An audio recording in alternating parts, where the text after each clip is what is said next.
atua nui tonu a rehua ki te Māori. I etahi kōrero ka kia a rehua ko te atua nui te rangi, ko te toi o ngā rangi tōna kāinga. I te kakenga a tāne i ngā rangi, ka tīkina atu ngā kete o te wānanga i a rehua. Ko rehua no te atua o te ora o te rongo wā.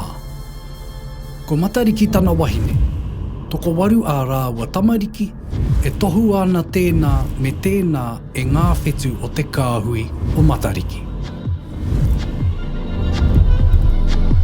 Ko te mahutatanga ake o rehua i te atatū i mua i te arango o te rā, te tohu o te marama tuawaru o te tau Māori, hei te hānuere me te pēpuere tēnei.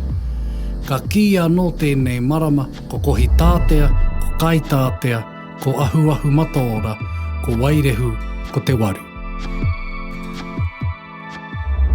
Ka kaha te korikori i tēnei o ngā marama a ētahi pepeke pērā i te māwhitiwhiti, i te kihikihi, i te kēkere wai me te pihareinga.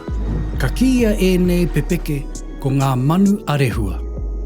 Ka whānau toene hoki te moki, te maumau, te kai here here me te inanga i tēnei wā o te tau. Ka kia ēnei ika ko ngā pōtiki a rehua.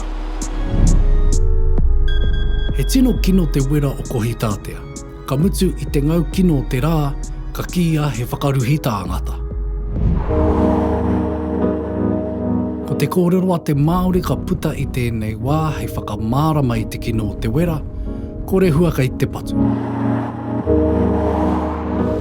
Kua kaha te puāwai o te pōhutukawa i tēnei wā, kua whero katoa ngā tahatika.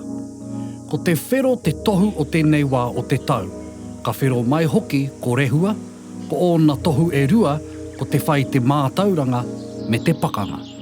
Noko nei mai te kōrero ko rehua kai tangata.